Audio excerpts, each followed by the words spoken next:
AI cannot be your confidence builder. It could give you a little juice, but sooner or later, you got to learn your own pitch, stand on your own feet, make your own presentation. AI is not going to do that. Man, Grant Cardone has been a client of Easy Pay Direct for years, but this is the first time that I've had a long-form conversation with him. And I can tell you this, it's a conversation that you have not heard anywhere else. We go from AI and how it's going to impact sales and marketing to what it's like to run a 6-person company and grow it to 650 people to managing $4 billion in real estate and everywhere in between. Things that I didn't think I could get out of Grant Cardone, we got out of Grant Cardone. So check this one out, grab a pen. This is definitely noteworthy, and add some comments because I want your feedback on this one. Let me know what we could have done better and what other questions I could ask him maybe on round 2. So if ever there were a time to share the Beyond a Million podcast with somebody, this is it. Share the episode, subscribe if you're not already. This is a badass conversation. Without further ado, Grant Cardone. Grant Cardone, I appreciate you carving out time. Thanks for showing up. Hey, I wish my backdrop was as good as yours is colorful, but mine's a little bland back here, so appreciate you having me. We can't all be this pretty, man. We can't all be this pretty. Yeah. I've got like 1,000 questions for you, but I want to kick things off because I got introduced to you in kind of a crazy way. And one of the things that people know you for is being like a brilliant killer salesperson. So I've got to get some advice from you on this. I got introduced to Jarrett Glant years ago, who is your president of operations, right? Great guy. Yeah. And Pete Vargas introduced me. And he introduced me because you were about to do your second 10X conference. And so he connected me with Jarrett, and Jarrett said, hey, we're having some challenges with payments. Specifically, how do we get these terminals across the whole thing? Because do you know how many people you had for your second 10X? The second one, which would have been our third one, but you would know it's the second one, was probably 2,200 people. I think this one was probably about 10,000, or you were aiming for 10,000. Oh, yeah. This was Mandalay Bay. Okay. Yeah, there was 12,800 people there or so. So I'm talking to Jared, and he said, hey, we're expecting this crazy amount of people, killer event, and we need help with payments. And I said, okay. And I gave him this layout of how we might be able to step in. Easy Pay Direct might be able to help. And I said, one of the concerns when you had this huge spike is the likelihood of your payment processor holding money from you. And he says, oh, yeah. We used Stripe last year. They held like $1.5 million for like 6 months. And I thought, this is great. I've found pain. I'm closing the deal. We've got the sale. Yeah. And Jared goes, but you know what? We've got so much cash. It just doesn't matter. And as a sales guy, I thought, what do I do with that? Yeah, you assumed that my pain was, and this happens a lot, right? Because a guy hit me from Facebook the other day and said, I can save you a bunch of money on Facebook ads. I'm like, yeah, but that's not my dying need today. I'm like, I don't, some people don't mind wasting money. As hard as that is to believe, you can't, as a salesperson, you cannot assume what somebody's concerns or problems are. You know, your problems doesn't mean it's my problems. Yeah, that's a good point. I think people need to be reminded of some of those basic things. You know, you got to ask people what, you know, if you're a real estate agent, you think the view's great. It doesn't mean the guy wants to look at the view first. He might be into living rooms, bedrooms, or kitchens. So your answer with that one would have been to get more info from Jared and try to figure out what the pain was there? Yeah, like in addition to, you know, other than saving you money or getting your you're not having $1 million sitting in Stripe for 6 months, what else would be important to you? How long did it take you to close the deal? Bro, it took me years after that. Yeah, because it took me another probably 1.5 2 years. Yeah. So, well, good for you that you got it. You got banks failing this weekend. 3 banks failed in America. The government is bailing those banks out. Call it whatever you want. Those are bailouts. I don't worry about it too much because I know I'm going to outproduce the situation. Same thing I did in Undercover Billionaire when Discovery Channel asked me to go to Pueblo and take away my money and my hair and my name, and I couldn't use my credit cards or call my buddies up. Could I build a business? I said, yeah, absolutely, 100%.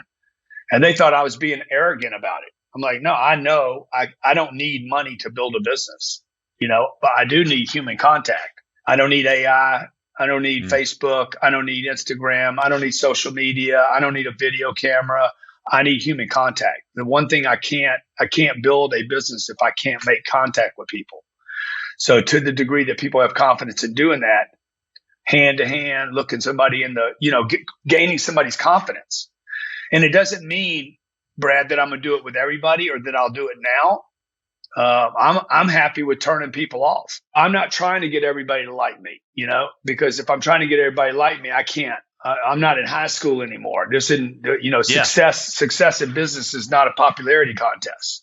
Yeah, well, I want to talk about that because that's definitely a big part of growing your operation right now is the traffic that you get from your public persona, right? Is the attention. Yeah. But before we get there, there are a couple things along the way that I think are pretty crazy. Here's what I know. I know that you grew up in a kind of a rough childhood. You had a lot of struggles there. And at some point you hit the threshold and decided to go to rehab. Can you give me some context for that and kind of what that experience was like? Because there are a ton of entrepreneurs that I think have some challenges, never make it to rehab, but are struggling with some form of addiction. Yeah. What was it for you and what was the breaking point? Yeah. So I started smoking weed when I was 16 years old. My friends introduced me to it, Brian, Russell, and Gary. And I knew the night I did it, dude. I still remember where I was right now. Where, I was the room that I was in. I didn't feel good about it. I know there's a lot of people that, anyway, I don't even need to go on my soapbox about that. It just wasn't good for me because literally within a year, I would be using all kinds of crazy drugs. And for the next, it's not like it was a bad summer. It was a bad 10 years. And so I went from being a good kid with a middle-class family to being on the streets. I used this term, I don't know, in an interview maybe 6 weeks ago. I got all this shit about, like some group of people owns the streets. I'm like, I lived on the streets. Okay. Sorry, guys. You live on the streets and you're dealing with drugs every day and you don't have any money and you're trying to figure out how to get by. You learn a lot about life and getting around and moving and dodging. And so, unfortunately, and I'm not proud to say this, but I spent a lot of times compromising my ethics and my potential and damaging myself and my name. So when I was 25, I went to a treatment center. My mom said, enough, I'm done. Don't come back here. I had basically become the black sheep of my family. I'd lost all my own personal self-respect. Had lost the respect of anybody, that knew who I was. I was no longer a trusted person or particle of the community. And, I finally hit bottom. But it was tough getting there and it could have gone a lot of other directions. And so I went to treatment for 28 days. My insurance paid, kicked in for part of it. I think I paid $14,000, borrowed the money and, turned my life around. The treatment didn't turn my life around. The solution they offered me is not what helped me. It was just getting out of the group and away from the influence and just realizing that, okay, I don't have to use drugs. I had 10 years where I had lost complete confidence that I could go 24 hours without consuming drugs. Came back. I basically took my addiction. I didn't try to get rid of this addictive personality that I have. I didn't try to get rid of it. That's what they wanted me to do at the treatment center. They're like, oh, you're sick. You're ill. I'm like, I ain't fucking ill. Bro, I'm misdirected. So I just got all this energy that's misdirected. And I don't think that's a disease. I think that's a gift because I think a lot of people would benefit from my ability to turn on an obsession. It'd be cool if it was all just light and crystals and everything. All decisions are made perfectly, but I used this very young energy. I hadn't developed any personal ethics in my own life. And my energy and obsessions kind of went off the rails. It found where it could go play, basically. I was a bored kid, 16, 17, 18 years old. I was bored and it found drugs. This boredom found drugs and this energy and this creativity found this drug lane. And I went down it too long. And then when I got off of that, I took that and converted it to, and at that time I was a salesman. Only job I could get was a salesman. I hated being a salesman. And I decided to convert all that negative, destructive energy into learning how to become a good salesperson. I love that. I frequently refer to myself as somebody with an addictive personality. And if I'm going to do something, I'm going to fucking do it. And it doesn't matter what that thing is, but it's what you're talking about, right? It's that you've got, and you use the term obsessive and you get obsessive about something and that's what allows you to drive. You also said you got bored at 16, 17, and you filled the space with this. Dude, I know a lot of people that get their business to a certain point. They get it to 8 figures or they get it to 20 million. They start pulling in a couple million, a few $1,000,000 a year. Yeah. And the same thing happens. They get bored and they don't have the drive anymore. And I see the same thing happen. They slip into that pattern. 100. What do you do with that? And how did you keep that from happening later? Again, I just want to apologize to everybody in advance of any suggestions or advice I give anybody here. I am known for offending people. So I apologize in advance of what I'm about to say. But when I hit my first $1 million, I was 31 years old.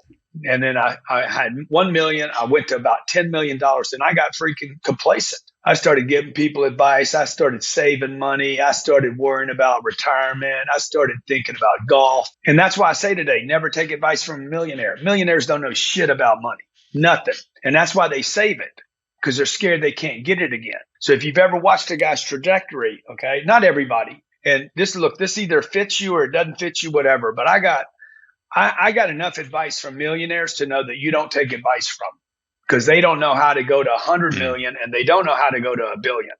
So what they do is they start saving money. They start conserving what they did. That's not how they got there, by the way.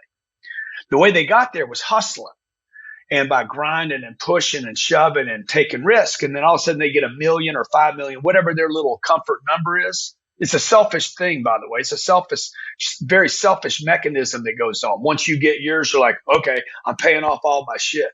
I'm paying off my cars. I'm paying off my house. I'm getting rid of my debt. I'm going to start saving for retirement. What did that? You weren't thinking about any of that stuff when you got your 10 million. Now you're thinking about all that. So that's why I say never take advice from a millionaire, because what happens, and I think it's really important when you're studying other people. Like I've studied a lot of people. I need to look at where they're at in their trajectory, where they're at in their advice giving, right? Where's that? Steve Jobs said, money won't make you happy and no one should work for it. People should not simply work for money. He was rich when he said that. Okay. Now, if you'd have talked to him when he was 19 years old, him and Bill Gates, guarantee you they were chasing dollars. They were grinders, pounders, pirates. Like these guys are some of the most ruthless freaking gangsters on planet Earth. And you could say that about almost all the guys, the JP Morgans and the Rothschilds and the Rockefellers. These guys were grinders, 8th grade educations, pounding out, hunting money down. So I think it's very important that people watch that curve. Is the guy on his way up? Like, I'm worth more money today than I ever imagined I'd be worth. I got more grind today. I'm still, despite my age, my trajectory is still, my interest in growth is still on the way up, not on the way of trying to flatten out or hold on. What shifted there for you when you got complacent, when you were at 10 million I got busted. Or whatever it was? I got busted. I got cracked. What do you mean? Well, what happened was I had accumulated a bunch of money and I was starting to save money in all these accounts. And then 2008 came along and my 10 or 12 million, whatever I had at the time, my little net worth that I was so happy with got freaking evaporated over a period of about 7 months to $1 million. I think I was worth $1.9 million or something in 2010 or 11. Was that just leverage on real estate, or how did that happen? It happened because 2 of my businesses got slaughtered. They got cut to nothing. I was dependent upon the automobile industry, one vertical. In 2012, I had no access to, we don't even know how many followers we have online. We know how many hit the follow button, 16 million, but we think that number is probably more like 150 million people that know my name, see my videos somewhere on YouTube or Instagram. But we had none. I had no followers.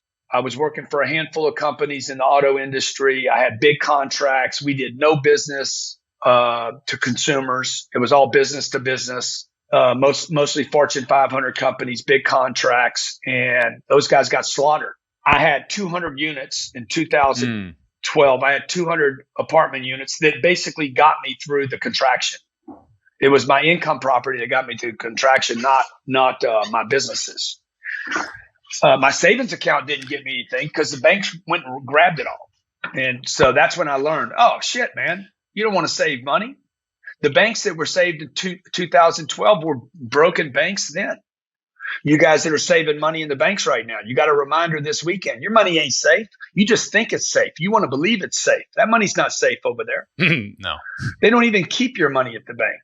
So we're told all these things. We're indoctrinated to believe all this bullshit. Save your money, pay off your house, get rid of your debt, plan for retirement. All that shit benefits Wall Street. It doesn't benefit you and your family. Yeah. We're not encouraged to take risk.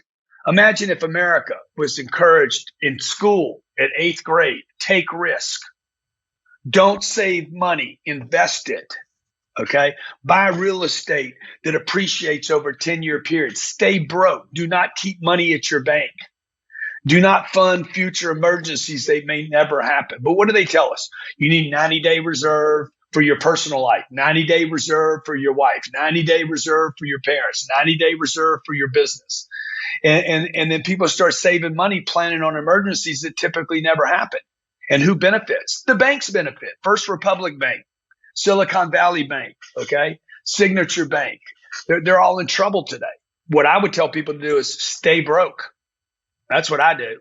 So I had $50 million worth of debt then in 2012 and a couple $1 million worth of assets. Today I have $2 billion worth of debt and $4 billion worth of assets because I quit saving money and I quit playing the retirement game and quit playing the real estate or the stock market game, and I quit gambling. I started trusting, build my business. Number one, first of all, take care of me. 2, take care of my businesses.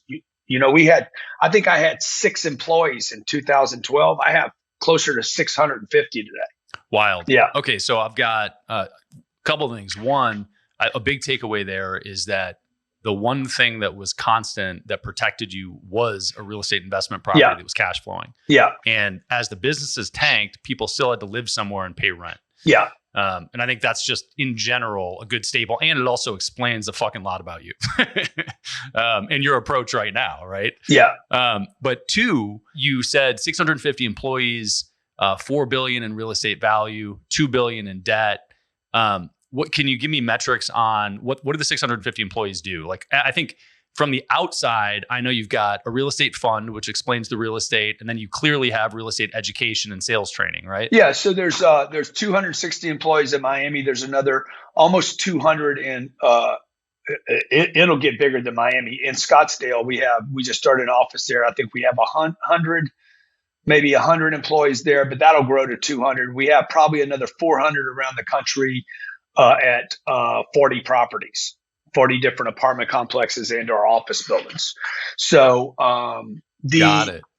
So you're managing the real estate as well. Well, we have a third party, but we're managing the management company. So I'm a pretty much a control freak. So, which I think is everybody should be a control freak. By the way, I delegate things that I don't know, but I'm still touching things I don't know. So like if I want somebody else, if there's an area that I have concern about, I'm gonna learn about it. Like nobody manages my money better than I do. I manage my money. Yeah, I love that.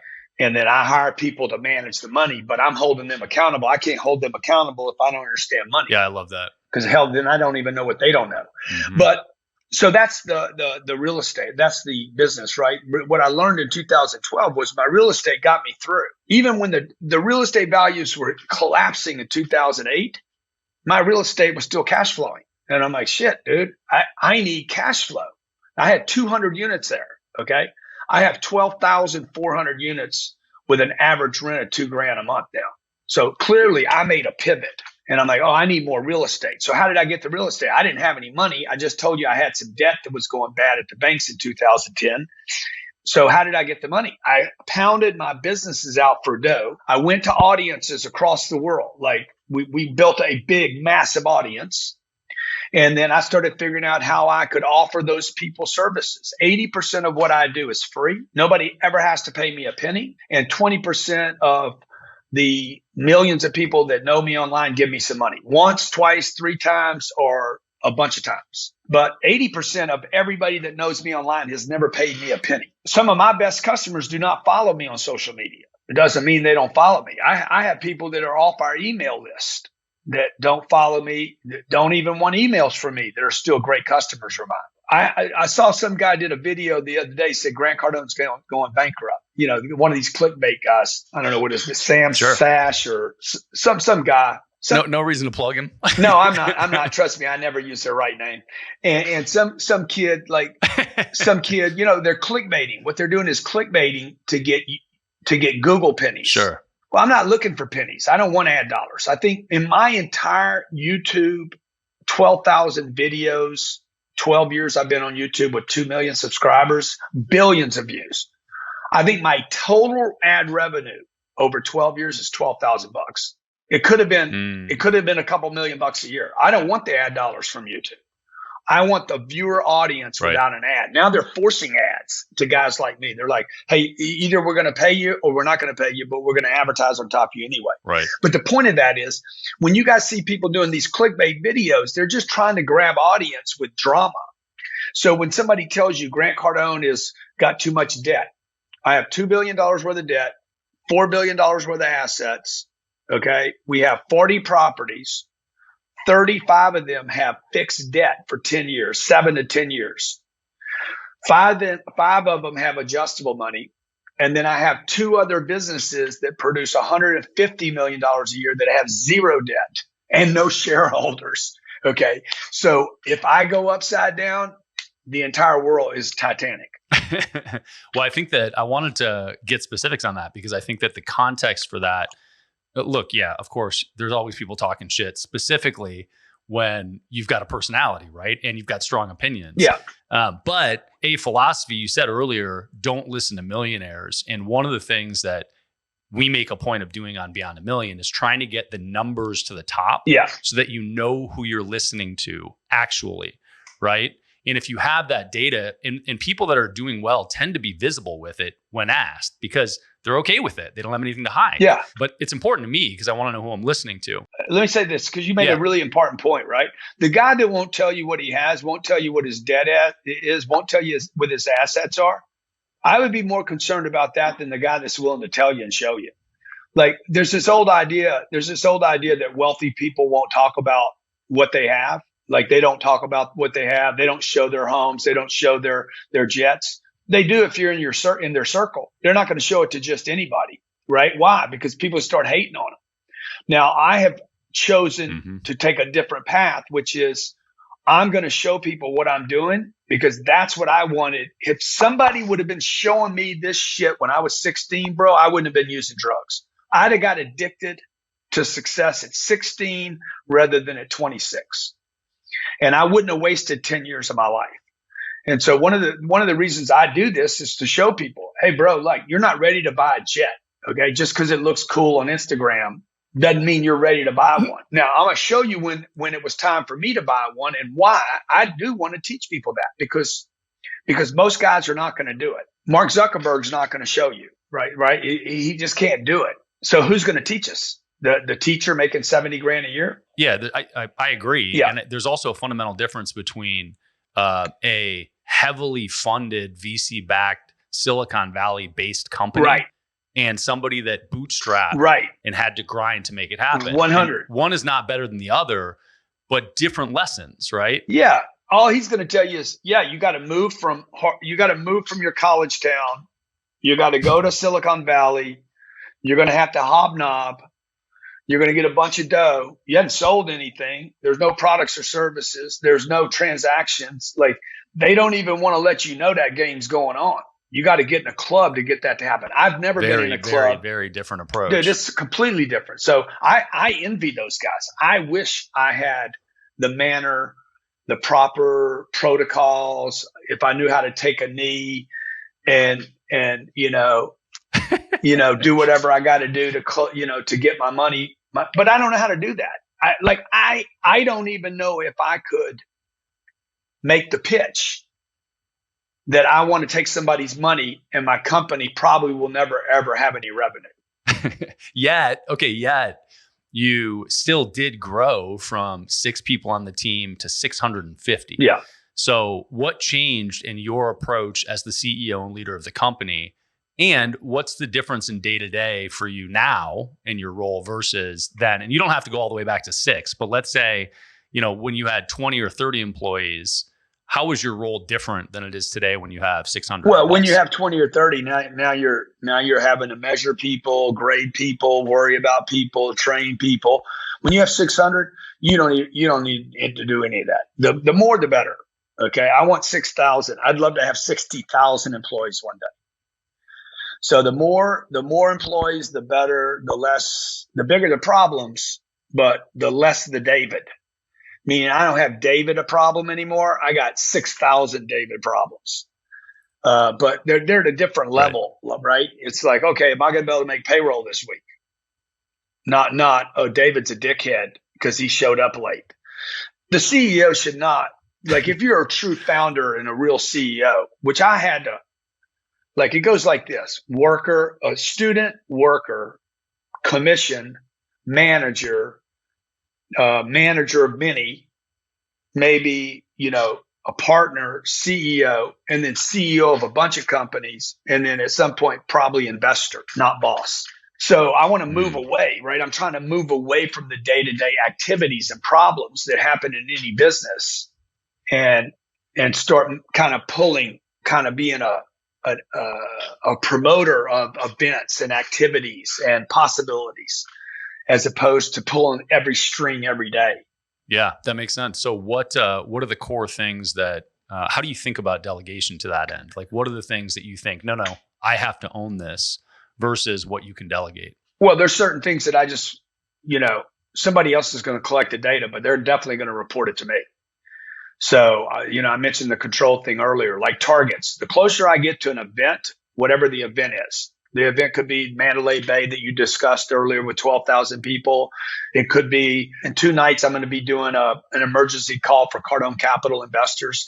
The closer we get to an event that's important to me, the more often I'm going to get reports. So when I get down to the last 7 days of something, I'm going to continue to validate or clarify the target and then ask for a report on that target. So as I get 7 days or 2 days out from something, I'm going to start compressing the report time. So like that emergency thing I'm going to do in 2 days for Cardone Capital investors because of what's going on with the banks, I'll get a report every 15 minutes how many people have signed up for it. And every 15 minutes, somebody has to give me a report. And I want to see how much that report changes every 15 minutes. And everybody will understand how important that is to Grant. So I will be heavily, heavily in control on short-term events that are vitally important to what I believe the growth of the company. Interesting. You mentioned some of these things that you don't know how to do, but you still won't have an understanding of. What are the things that are definitely not in your wheelhouse that you're like, no fucking way am I spending time on those? 100% I have to hire other people to do this. Yeah, you see, like, let me just show you this real quick. Okay, this is yesterday at 4:48. A guy's giving me a report on this Arizona event we're doing. 4:48, a report comes in. Every seat, every upgrade, everything. And then at 8:01 that night, he sent me another one. So right now they're 4 hours. Love it. When we get closer, what I'll do is I'll cut it back and say, I need something every 30 hour or every 30 minutes. So everybody's like, shit, man. It's a trick that works, by the way. But the important part of that is the target, man. You got to remember what the target is for the company, because if you forget what those vital targets are, so will they. Now, referring to the things I'm not good at, dude, I'm not good at like 90% of the things of a company. And there's so many things I don't understand. HR, I don't know how to hire anybody. I don't know what makes a good hiree or a bad one. Or, I know there was 10 years of my life where I was worthless to any company. And then one day something changed and then I wasn't worthless anymore. I was extremely valuable. I went from being worthless to like most valuable player on the team. And somebody just So that hiring piece is it's a super common problem, right? Especially for salespeople, but it's a super common issue for entrepreneurs. So do you remember what size you were when you got somebody to do the hiring and had it be effective? Because you can't hire 650 people without somebody running point on it and that actually working. Yeah, I'll tell you when I quit doing it. When I hired a guy named Steve Spray that Jared brought to the team. And I told Jared was starting to step into a management position. I'm like, every 3 days, Get rid of that Steve Spray guy. He's like, idiot. He'll never make it. He's a waste of time and energy. And then Jared would kind of give me the, yeah, sure, Grant, I got it. Right. And then he'd hold on to Steve. Steve is a superstar today. He's been with me 10 years. He's got millions of dollars invested with me at Cardone Capital. He probably makes 400, 500, 600 grand a year for himself. Super dependable. I just realized one day, hey, I don't know who's good and who's bad. People need to be brought in. They need to be nurtured. They need to be, they need to be trained. And I'm not the guy to do that. Got it. So ultimately, is that you had hired Jared, and Jared, by the way, did he start just entry-level sales with you? He was an entry-level $2,500 a month salesperson, commission only. He moved across the country to work there. I hired 3 managers on top of him, and he kept not taking the job. I'm like, bro, I keep hiring these losers. Why don't you just take the job? Like, what are you doing that you don't feel strong enough or confident enough to do this? You can do this. He walked away from a book of residual business, stepped into a management role, took a pay cut. Now Jared probably makes, I don't know, $2 or $3 million a year now. And so when he stepped into that role, you think that, is he the one in the company that ultimately got good at hiring and No, I don't think so. I don't think he's good. I don't know that any of us are good at it. I mean, I'm serious. I don't know that any of us are good at it. What we're good at is creating a culture. Okay. Like, I'm good at getting rid of people. Jared's not. I don't think it's about what anybody's good or bad at. You just got to get a whole bunch of people that know how to play different roles together. Like, I would give up on people a lot sooner than Jared would. Okay. Jared, on the other hand, has a lot of people quit on him that he should have quit on first. But I'm at a point now where I'm like, I don't care, guys. Like, I know where I'm going. Again, I'm going to go back to the target. Screw all that. Have a target that's so significant that you can manage these losses along the way, and you don't care if David quit or stole from you, because David's going to quit no matter what you do, no matter how good you are to him, no matter how many days you give him off, no matter how many times you lend him money, no matter how many times you help him, train him, support him, cuddle him, coddle him, pray for him, the motherfucker is still going to quit. And it's got nothing to do with, it's because he's a quitter. Yes. And so the answer is, A, outproduce the problem. Yeah. Just keep fucking producing things. Build and B, you said create the culture. Build a bigger team. I love it. So what's the glue of the culture for you? Like, clearly motivation driven intensity has to be a part of it, especially in a sales culture. But what are the values that keep the culture together and build the culture? Well, Sherry, not Jared, not me, holds a meeting every day with the entire team. Starts at 9:06 every morning. Every person has to be there. You can't be late for it. You're late 3 times, you're done. No exceptions. It doesn't matter who you are. We do training every day on Cardone University. Every one of our people are required to train. If you don't train, you don't work there, period. Your activity is measured. You don't want anybody to measure activity, you don't work at my company. We pay people more money than most people do, and we expect people to do more than most people will ever expect of them. We know that probably 50% of the people that come to work at our place are going to be like, dude, I can't do this long term. We're like, fine, that's fine. We just hope that people that leave us, when they leave us, they look back and say, God dang, I missed that place. A lot of energy there. Because I know what they're going to go to. They're going to go to a company that has no mission, no targets, no leadership. Number one biggest complaint people have in the workforce today. It's not that they don't make enough money. It's like, I don't have any leadership around me to keep me inspired. And it's not just a sales organization. We have a big customer service. You know how many complaints I get? I got 4 million people on the email list. Half of them complain that I send them too many emails. I'm like, okay, thank you. Thank you for acknowledging that you saw my email today. And we sent out almost 500 million emails last year in 1 year. My people want me to send less emails out. I'm like, you go work for yourself, go work for somebody else, and you can send less emails out. I got an email, I'm going to send a mail. Otherwise, it's not email. So let me. That's a good question. I've got a couple quick questions I want to ask you that are, I think, relevant to today. But that hits directly on marketing and bringing leads in, which you clearly do a very good job of by getting attention through social, through email, through functionally PR in different capacities. Where do you go for guidance on that? What's the approach there? How do you learn that? Well, I listen. I'm all over the internet like everybody else. Like, I'm trying to learn about what's going on with these banks right now, right? This weekend. I'm just talking about something I don't really know everything about. What is inflation? Or Yeah. what are we doing in Ukraine? What I do is I go listen to rooms where there's intelligent debate. And then I listen to, okay, that's bullshit, and that's bullshit, and that's bullshit. I don't know anything about that. I don't understand that. I need to learn about that. And then I have to decide, though, for myself what's true. I collect data, and then I decide for myself. For instance, Lewis Howes taught me how to do webinars. Lewis told me there were certain things that were true about webinars, some of which made no sense to me. I did it with Lewis his way, and then I went and tried it my way to see if some of what the traditional marketing group agreement might be incorrect. I made a couple of little changes that I thought would be beneficial to me with my style and my personality and my products and just my belief. It's made me one of the most successful webinar hosts in the world. Social media, for instance, back in when social media came out and people started talking about it, I was at a Google event and they were talking about social media. I went there to learn. They asked me to speak there. The guy that spoke before me had me in his PowerPoint as someone not to be. They're like, this is an example of people that are making mistakes on social media. And because they said I sold too much, I promoted too much on social media. I have 16x bigger audience than he does today. And I know that I've done it since that meeting. I've done $1.2 billion in sales over the internet and raised another $1 billion.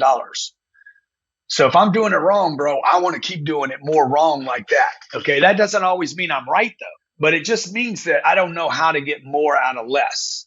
I looked at Mark Wahlberg. I was talking to an actor yesterday. I'm in Clearwater right now, and we were talking about social media, and he's just like, I don't feel good about, I'm on TV and I'm doing movies and then I'm on social. And I'm like, bro, who told you that you can't be a movie star and be on social media? And then he told me about this celebrity that did one infomercial and never worked again. And I said, you need to go look at Mark Wahlberg's, go look at Mark Wahlberg, The Rock, and go look at Kevin Hart. Go look at their social media platforms. Mark Wahlberg yesterday in one day had 5 different pitches on his Instagram, and he's a major movie star.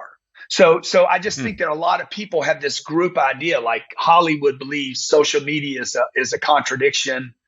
Business owners think they can't use social because they look like sluts selling their products on the internet.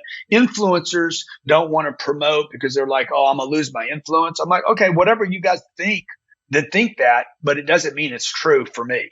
And I just got to figure out my little way to navigate through all that. I don't know if that answers that, but I'm going to keep promoting on the internet. Yeah, well, it's helpful. And I think that one of the big takeaways is listen to people that are good at it. And then you have to make your own call and put volume into it, put activity into it. Because if you don't have a big enough data set, you're not going to fucking know anyway. Yeah. And then the other thing is, rather than taking an opinion, when somebody gives you an opinion, ask them, well, how much you got? How much you bag? Yes. What'd you make last year? Yes. So like guys want to give me crypto advice. Okay. Everybody wants to give me crypto advice. I'm like, okay, how much Bitcoin you got? You want to tell me about BTC? Tell me how much you got. You want to tell me about NFTs? Okay. Tell me about your biggest project. Well, I don't want to discuss that. Then if you don't want to discuss that, bro, you're not real to me. Show me the money. Yeah. Show me the results. Show me the success. If you want to teach me how to lose weight, show me how much you got rid of. And if you can't show me that, I'm moving on. I love it. All right. Well, I know that you're coming up on time here, but I want to ask you a couple rapid fire things here. So we've got 2 significant things. You brought up SVB several times. What do you think is the big takeaway? What can the world learn from? Because a lot of entrepreneurs, they see SVB collapse and they're like, I wasn't using SVB. It doesn't matter to me. Yeah. Right. But I don't think that's the point. No. What was the takeaway for you? And what do you think entrepreneurs should take from it? You guys should have multiple banking relationships. You should not be saving money. Money needs to get invested, and it needs to get invested in something, because that's what the bank was doing with it. Basically, what happened was the bank was taking deposits and putting it in 10-year treasury bills. And when the 10-year treasury bill collapsed, the value of that 10-year treasury, unless it's kept till duration, cannot deliver on the deposit, on a withdrawal. Look, the reason to start a business for most people is some passion that people have to like, I want to help, I want to change the world, but you need money. If the business can't stay in business, it can't fulfill whatever the mission is. And I think too many founders and owners and CEOs forget that you need money and you need lots of money and you need to not lose money. So that's why I would just suggest to everybody, and I've been saying this for years before these bank collapses, this will not be the last, by the way. There's going to be many, many more bank collapses. Many banks are in trouble. We cannot possibly fund all the money that we have. The FDIC, for instance, the Federal Deposits Insured Corp, okay? It can only cover 1.3% of all the deposits in America. And then you're like, oh, it's the good faith of the U.S. government. Okay, great. Well, we all know what that means. Yeah, right. I was talking to my wealth team yesterday, and we were talking about this issue specifically. And I said, well, look, I don't know about you guys, but they're not high on my list of people that trust the federal government in general with my money. Except that they can print money again. So what does that mean? Sure. And they will print money again. And how's that working out? Yeah, they're going to have to print money again. Right. Okay. So you guys that are like, we're all hearing about inflation. You started hearing about inflation when the COVID story ended. It went like this: Afghanistan, COVID, Ukraine, that story's wearing off. Nobody wants to hear it. So they moved to inflation. Now the inflation story's wearing off. And now you're going to hear about a bank. Like they're just moving your attention units. Get money. You got to keep your eye on the ball. What is the target for you and your company while everybody else gets distracted? What's the target? Go get the target. In 2010, when I got hammered, I'm like, this is never going to happen to me again. I am going to be a big player. They don't jack with big players. They jack with everybody else. They leave big guys alone. I'm not a big guy yet, but I can get there. I know I can get there. You can't get there if you keep thinking small. You can pay off your cars and you can pay off your house and your bicycles and your kids are going to get a good education. But trust me, you guys are still going to be worried when you retire. Okay. We have been indoctrinated to feed the beast. I wrote about this in the 10X rule. Feed the beast, not their beast, your beast. And so what I do is I go hustle, Brad. I go hustle the marketplace for money. You guys see me hustling every day. Hit the link, come to this, go to that, buy this, get this. Every dollar that comes in, I pay my bills, and anything left over, I dump it into a real estate deal and I go hustle again. I'm always broke. I never have any dough on me. If I have dough, I'm trying to get it in a real estate deal where I'm illiquid. Nobody can get the money from me. And I go bounce back into the marketplace, make contact with people, try to get some more money, bury it in a real estate deal, and cross my fingers and hope that 10 years from now, the rents go up on that building. I love that approach. Huge proponent of real estate in general. How does it change for you during a recession? What is the advice for an entrepreneur moving into the recession versus another time, if anything? Well, the rent gets more secure. You got to live someplace. Now, what you want to do though is you want to be, Jared and I have had this conversation. If you ever interview Jared, ask him, how many times has Grant asked, are we ready? I'll bet you 1,000 times in the last 10 years. And the goal in 2012 was in 2020 to be the lowest cost provider of education of anybody in the world. We're there today. Like we have millions of bets on Cardone U for free. We're about to release kids that are in high risk situations, 10X Kids University for free. So as long as I can keep providing free content to people, I can build a list of people where 20% of those people want to do something else because they resonate with my whole vibe or whatever I'm teaching or doing. And then we'll just keep feeding the 80%, building a massive audience. We're at 16 million. I know I can build that to 100 million over some period of time or maybe bigger. And then I need a bunch of different places to put people in where we service them. So whether it's $1, $10, $100, $1,000 or free, keep servicing people. They're not going away till Bill Gates figures out how to fumigate 4 billion people. Service the people. What do you think the best skills are for a 20-year-old to learn today? Confidence. You got to have confidence, man. You got to have target attainment. You got to know, hey, this is my target. I'm going to get it. I'm not going home until I get my damn target. So you guys got to be, you got to get like that drug addict.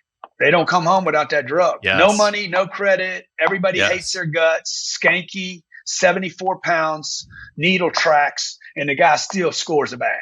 Clip that. Yeah, right.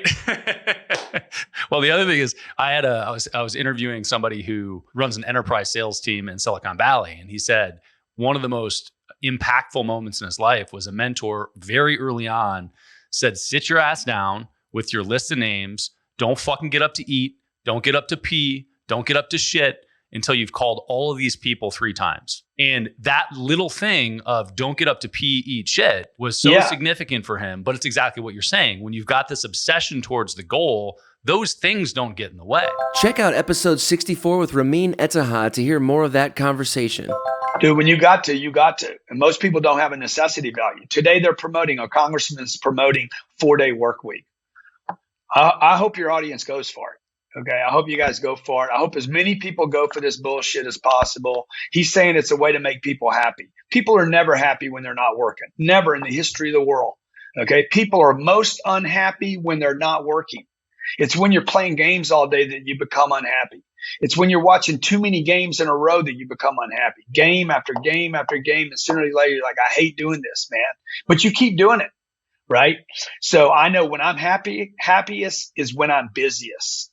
Okay, moving from activity, challenge, possibility, potential, failure. I don't quit. I go try again until I win. That's when I'm happiest. So if you guys want to go for the 4-day work week, let's just make it 3 days. How about 2 days? How about fuck it? Don't ever go back to work again. Because what I'm going to do, and people like me, we are freaking killers. And when you step on the sidelines, I'm going to go get your share of the market. I know this sounds vicious and terrible, but at least I'm being honest with people. I'm going to go get yours. You guys that are medicated, keep smoking that weed. I'm going to kick your ass. Okay. You guys that want to, you got to go get some poutine this weekend. I'm going to kick your ass. You guys that take off Saturdays and Sundays, good for you. You got religious people that won't work Sundays, good for you. I'm going to go work I'm going to go steal market from you on Sundays, and I'm going to make it up to God later. Love that. All right. What's the last question I got for you here is, you're big on sales, clearly. I could ask you a million questions about that, but one of the things that's happening right now is AI is coming in with copy, with chatbots, et cetera. How do you see AI impacting the sales career for an individual? Hey, good, man. Let it give you some ideas. Let AI let you cheat the pitch. If you're calling on somebody in the furniture business, fucking go to AI and say, hey, what are CEOs most worried about? Write a short article about what CEOs are most worried about with furniture. I don't know anything about furniture. I can't know everything about everything, but just give me a couple things to talk about so I have some confidence going in. You said, hey, what does a 20-year-old need? Confidence. AI cannot give you guys. AI cannot be your confidence builder. Okay, it could give you a little juice. But sooner or later, you got to learn your own pitch, stand on your own feet, make your own presentation. AI is not going to do that. If it does for you, good. If you can figure out how to do that and produce another $10 million a month for me, come over to my place. I'll give you 10% of it. You'll make $12 million next year. Let's roll. And let me just say this on the sales thing, man. The marketing piece is senior to the sales piece. Okay. It goes like this. The marketing is senior, then the sales. Okay. Then I got some money. What do I do with it? Because you guys that are marketing and getting money and then you blow the money, you're going to go back and do this cycle again. And sooner or later, 3 or 4 times through this cycle, if you end up broke every time, you're going to quit doing any of it. So it goes marketing, sales, collect money, park that money in a deal, in an asset, push it off into an asset and go repeat the cycle from broke. So one day you're going to look up and you're going to be like, shit, I got a bunch of assets. When the world goes to hell, the banks are going to shit. I don't have any money in the bank, but I got these assets, and these assets over time are going to go up in value. And then I'm gonna go back in the marketplace and keep pitching whatever my little soap or dishwater or whatever my face mask or whatever the hell you're selling, solar or plumbing or fixing somebody's table, whatever it is you're pitching or selling to the world. Sooner or later, somebody's gonna replace that pitch. Every piece of inventory or talent has a life cycle. Those assets over there are going to take care of you when your pitch falls on deaf ears. I love that. And that's actually where I was going is I think that specifically as people drive, as entrepreneurs go into bigger and bigger businesses, if they don't work themselves out of the company, their time is crunched, right? So you have to get yourself out of your core business if you want to be an investor, to be able to allocate the time to assess deals, if that's a big part of your life. So the question was, GP or LP? Do you run projects or do you invest in other people's projects? And what's your opinion for that stage of investment for that person? Should they go out and find the real estate deal, or should they find the person that they trust to do it for them and just look for a return? Yeah. So let's take Annie, my assistant, who's texting me right now. Okay. Annie makes 70 grand a year being my assistant.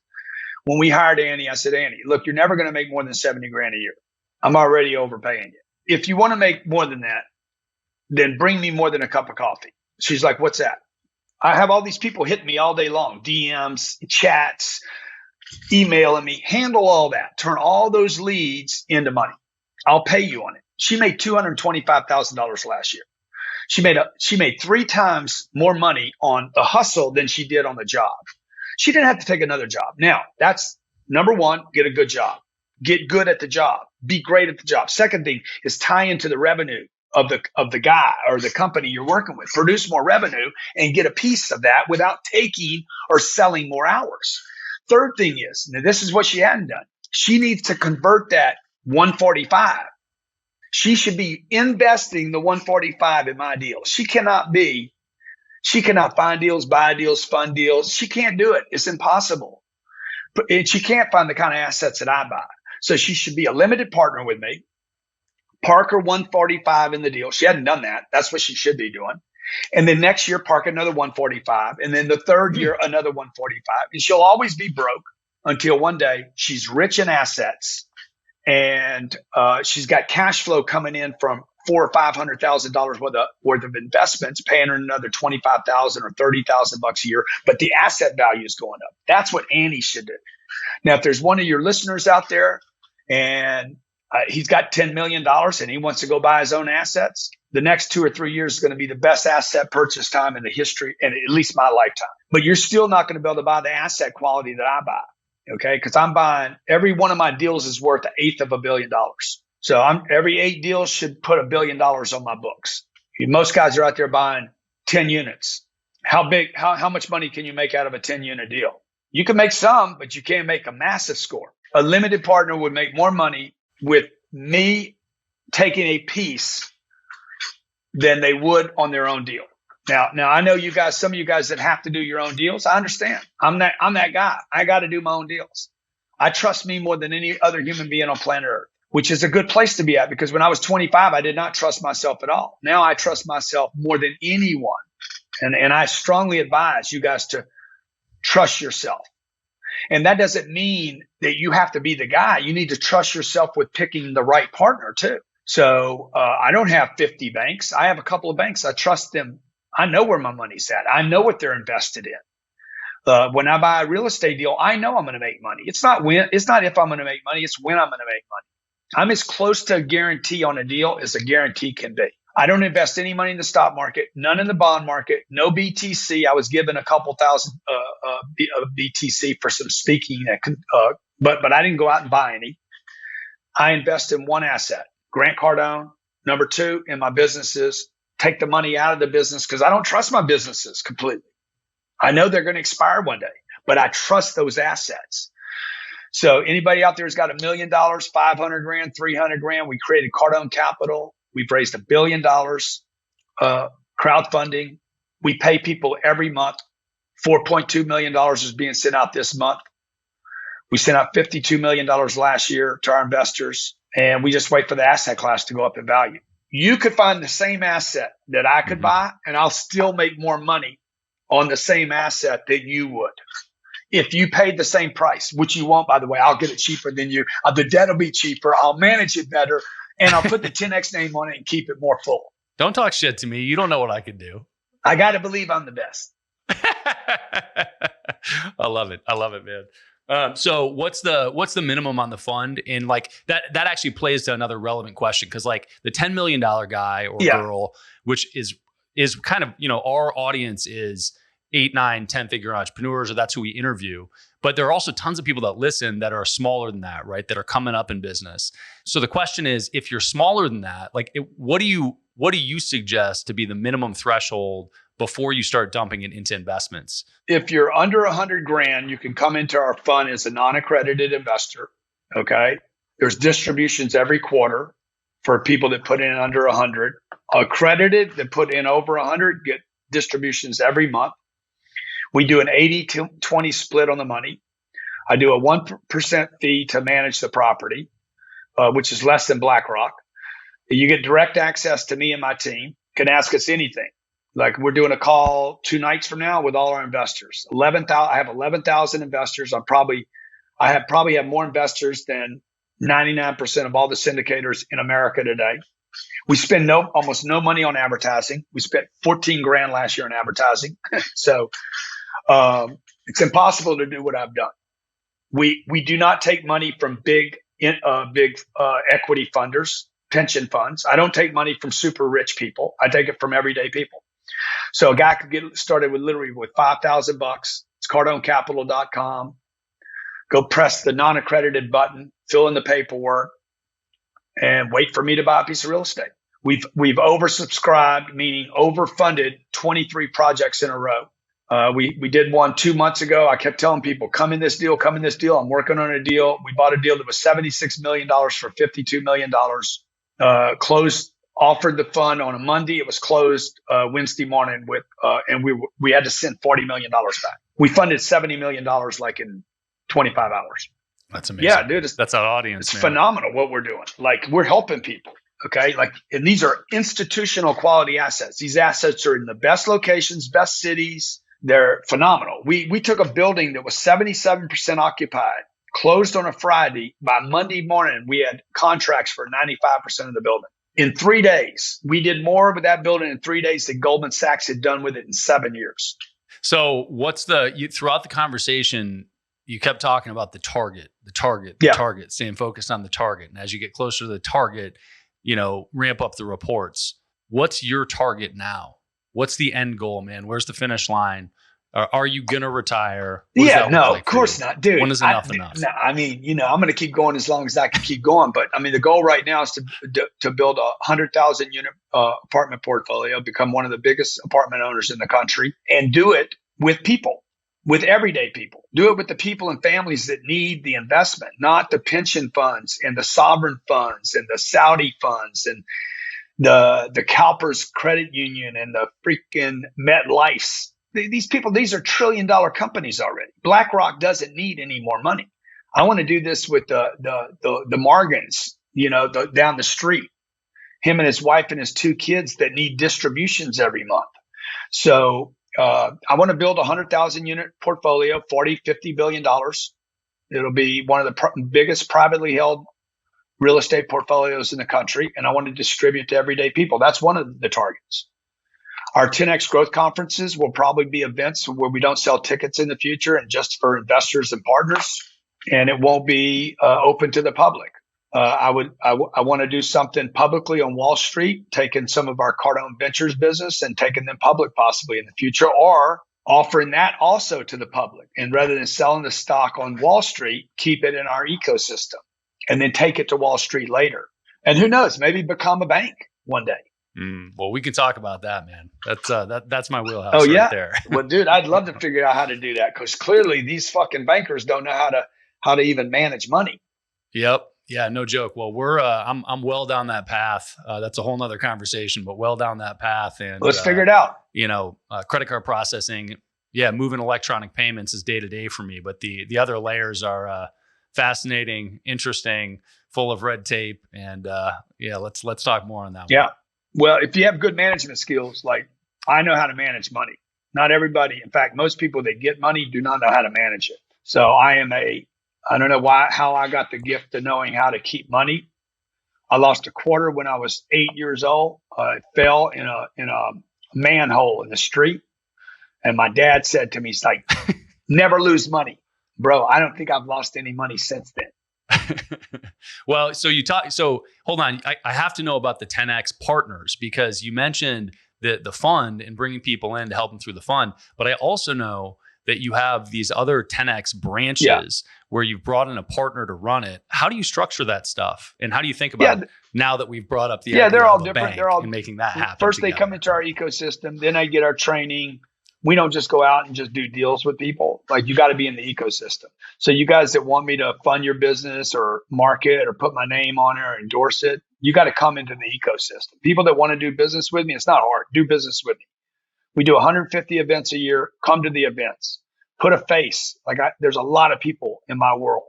Put a face in front of me, and then a second time and a third time, and show me that you want to learn about how to grow and scale your business. You want to go to Tony's events? Good. Go to Tony's events. I don't know you. I'm not at Tony's events. I'm not interested in hype and motivation. I don't care about people that want to talk about their daddy touching them in the wrong place when they were 6. It doesn't mean anything to me. I don't care. I just care about your business is growing fast and you're servicing your customers and you know how to manage money and you want to make more money. That's what we do at my place. We don't coach people on their feelings or their past, or you're like, Grant, I need some motivation. All right, well, go get it some other place, because I'm not here for that. I'm here to get you the bag. And you got psychological problems, I'm not your guy. But I will make you the richest guy with psychological problems that you've ever met. I love that, dude. When I was probably 19, I grew up in Cutco knives. Yeah, sure. Great company. Yeah, grew up selling Cutco. I was the number 1 sales rep in Cutco in 2001. Wow. And while I was trying to learn sales, I went to a Brian Tracy conference. Yep. And Brian Tracy was, talking sales on stage, and he said, listen, he explained this conversation where some guy came up to him and said, look, Brian, your stuff is great. I've learned so much about sales. I have a problem though. I'm just not that motivated. And Brian said, sorry, man, can't help you. So sad. Too bad. Not my problem. Come back when you're motivated. The whole thing's overrated though. It's overrated. Nobody's motivated all the time. It's bullshit. You guys, y'all have your little, what are they called? The things that you won't not do every day. People ask me this all the time. Hey, what are your negotiables? Negotiables. I'm like, bro, what does that even mean? I wake up.